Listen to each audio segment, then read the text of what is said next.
কল্যাণীতে গঙ্গার পাড়ে পাকা ঘাট ছিল না, তাই বন্ধ ছিল কল্যাণী ত্রিবেণী ফেরি পরিষেবা। গত মার্চে ঘটা করে যেটির উদ্বোধন করেন কেন্দ্রীয় জাহাজ প্রতিমন্ত্রী শান্তনু ঠাকুর। তারপর 9টা মাস কেটে গিয়েছে, কিন্তু ফেরি চালুই হয়নি। জেটি ঘাটও তালা বন্ধ রয়েছে। দুর্ভোগে পড়ছেন বাসিন্দারা। একদম কিচ্ছু নেই, ঘাট পুরো চর পড়ে গেছে, ভাটা বন্ধ, দোকান বন্ধ, তারপরে নৌকা চলছে না 1.5 বছর থেকে। আমাদের অবস্থা খুবই খারাপ। উদ্বোধন করে চলে গেছে, আর কোনো দোকান এখনো খোলেইনি, একদিনও খোলেনি, তখন থেকেই বন্ধ। বাজে অবস্থা, গঙ্গার তো চর পড়ে আছে, ঘাট বন্ধ। এই জেডিএটা করছে বেকার, কোনো কাজে আসছে না। এটা করে আমাদের ক্ষতি। ঘাট ছিল এটা, তা আমাদের হাল বহুত খারাপ। জেটি চলছে না, না জেটিও চলতে, কোনো কিছুই চলছে না, বেকার এটা। কথা বলে নেব এই বিষয় নিয়ে। আমাদের সঙ্গে রয়েছেন আমাদের প্রতিনিধি রঞ্জিত। চলে যাব রঞ্জিতের কাছে। রঞ্জিত, 9 মাস কেটে গেল, এখনো পর্যন্ত ফেরিঘাট চালুই হলো না।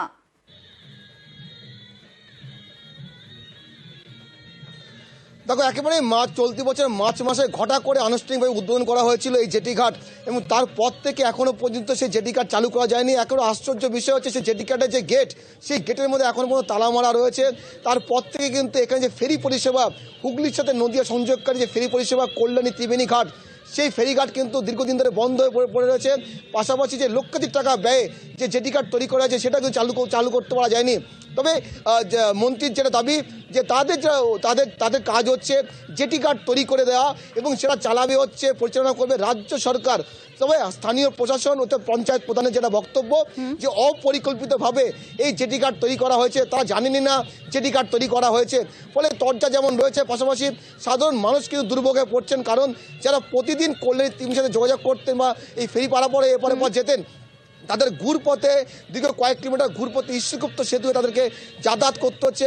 এবং তোমাকে জানি রাখি যে এখানে যারা স্থানীয় ব্যবসায়ী রয়েছে, জেটি ঘাট বন্ধ, ফেরি পারাপার বন্ধ, ফলে যারা স্থানীয় ব্যবসায়ী রয়েছে ঘাটের পাড়ে, তারা কিন্তু দুর্ভোগে পড়ছেন, সমস্যায় পড়েছেন। কারণ তাদের জীবন জীবিকা নিয়ে সব প্রশ্ন উঠছে। কারণ এখনো পর্যন্ত যেহেতু ফেরিঘাট চালু করতে পারা যায়নি, সেখানে দোকানগুলো বন্ধের মুখে রয়েছে, মানুষ যাতায়াত করছে না। ফলে তরজা যেমন শুরু হয়েছে, এখনো পর্যন্ত লক্ষাধিক টাকা ব্যয়ে IWAI টাকায় তৈরি করা জেটি ঘাট এখন তালাবন্ধ অবস্থায় পড়ে রয়েছে। একেবারে ধন্যবাদ রঞ্জিত। আর এই চলতি বছরে 26শে মার্চ ঘটা করে যেটির উদ্বোধন করেছিলেন কেন্দ্রীয় জাহাজ প্রতিমন্ত্রী শান্তনু ঠাকুর, তিনি কি বলছেন শোনাবো। আমি মনে করি যে ওই জায়গাটাকে তালা দিয়ে না রেখে ওই জায়গাটাকে খুলে দেওয়া উচিত, এবং সাধারণ কোনো যারা ব্যবসায়ী প্রকৃতির মানুষ যারা আছে, যারা এটাকে চালাতে পারবে, নৌ ব্যবস্থা করে দিতে পারবে যেটি মাধ্যমে, তারা চালাক। এটাকে কি আছে, তালা দিয়ে রাখার কি আছে? নাকি সাংসদ করে দিয়েছে বলে এটাকে আমরা চালাতে দেবো না, তালা দিয়ে রেখে দেবো, মানুষ যাতে ওটার উপকারিতা না পায়, মানুষ যাতে বদনাম করে, এই সমস্ত করে এখানে হবে না কোনো কিছু। অন্যদিকে পঞ্চায়েত প্রধান তিনি বলছেন পরিকাঠামোই নেই, কি বলছেন শোনাবো।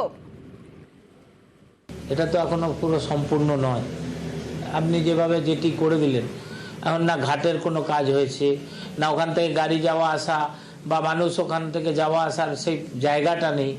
তারপরে উনি যে এটা করে কেন, কেন্দ্রীয় সরকার এইভাবেই পয়সা নষ্ট করছে মানুষের, জনগণের টাকা, এটা পরিষ্কার আপনাদের সামনে দেখা যাচ্ছে। আর আমরা যোগাযোগ করেছিলাম শান্তনু ঠাকুরের সঙ্গে, তিনি সরাসরি তৃণমূলের দিকে অভিযোগের আঙুল তুলছেন। ওটা যেটি রাজ্য সরকার চালাবে। এখন রাজ্য সরকার যদি তাতে তালা দিয়ে রাখে, আমাকে অবশ্যই খোঁজ নিতে হবে। আমি আমার অফিসিয়াল প্রসেস অনুসারে যতদূর সম্ভব আমি আগে জানকারিটা নিয়ে নিই, তারপরে আমি সেভাবে তাদের ইন্টিমেশন দেবো যে কেন জেটি ঘাটটা বন্ধ আছে, কেন আমরা এটা বানিয়ে দেওয়ার পরে রাজ্য সরকার বন্ধ করে রেখেছে, কি আছে ডিটেল বিষয় জানার পরে আমি জানাবো। কারণ আমাদের দায়িত্ব নয় ওটা চালানো, আমাদের দায়িত্ব জেটিটা বানিয়ে দেওয়া।